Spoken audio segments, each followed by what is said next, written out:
The books of 1st and 2nd Samuel. They're two separate books in our modern Bibles, but that division is due simply to scroll length. It was originally written as one coherent story.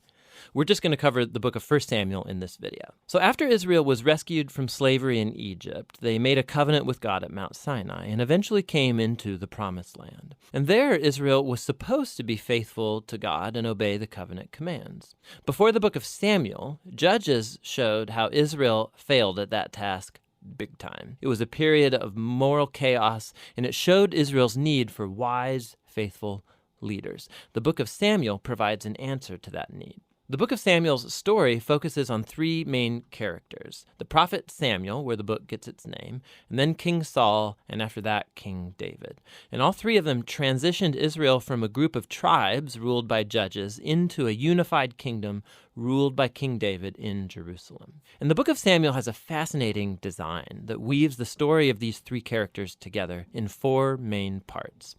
Samuel, he's the key leader and prophet in the first section of the book, but then he also plays a key role in the next section, which is Saul's story, and it's told in two movements: Saul's rise to power and then his failures. And the second part is about his downfall and his tragic death. And then the drama of Saul's demise is matched by David's exciting rise to power.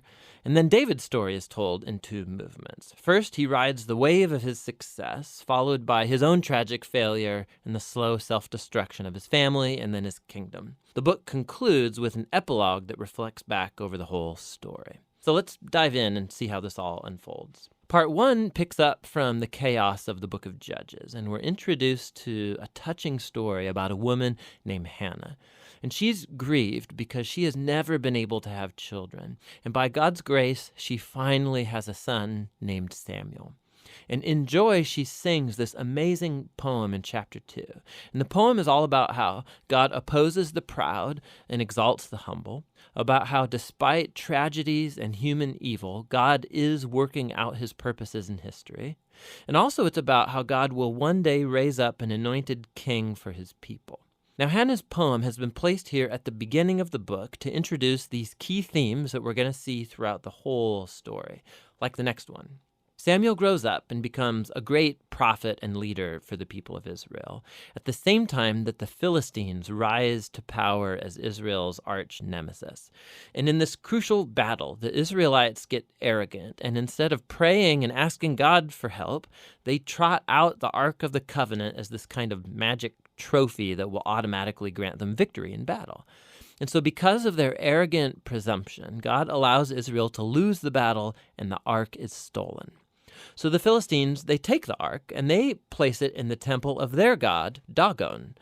And then the God of Israel defeats the Philistines and the god Dagon without an army by sending plagues on the people. And then the Philistines don't want the ark anymore, obviously, and they send it back to Israel. And the point of this little story seems to be this: God is not Israel's trophy, and he opposes pride among the Philistines, but also among his own people. And so Israel needs to remain humble and obedient if they want to experience God's covenant blessing, which opens up into the next large section. The Israelites come to Samuel and they say, "Hey, we want a king like all the other nations have. Go find one for us."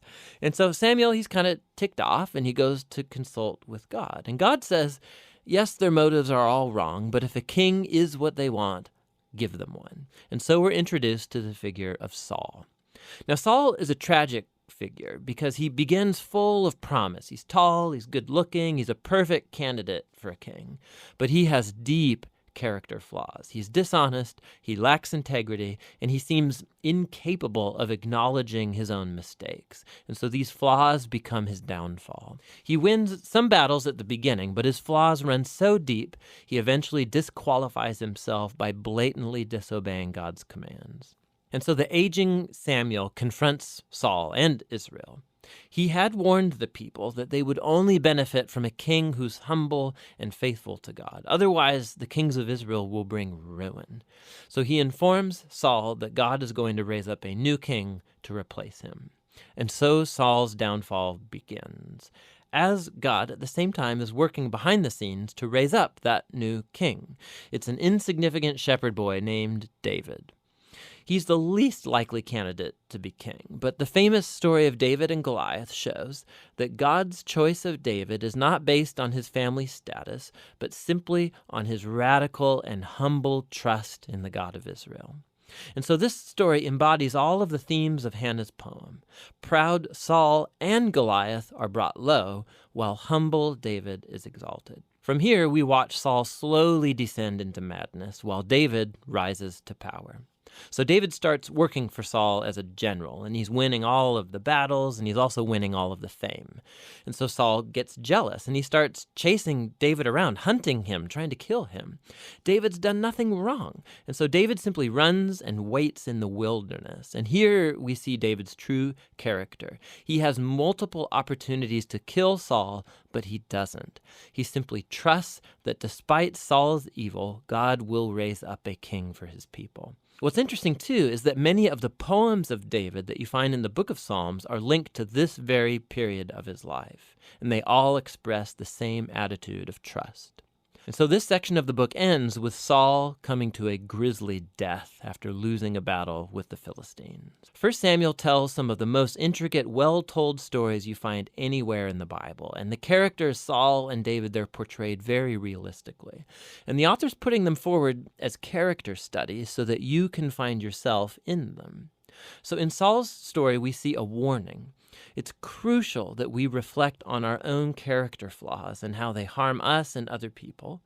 And with God's help, we need to humble ourselves and deal with our dark side so that Saul's story doesn't become ours. David, on the other hand, is presented as an example of patience and trust in God's timing in our lives. And so he's running in the wilderness, being chased by Saul. David had every reason to think that God had abandoned him, but that's not what he thinks. And so David's story encourages us to trust that despite human evil, God is working out his purposes to oppose the proud and to exalt the humble. And that's what 1 Samuel is all about.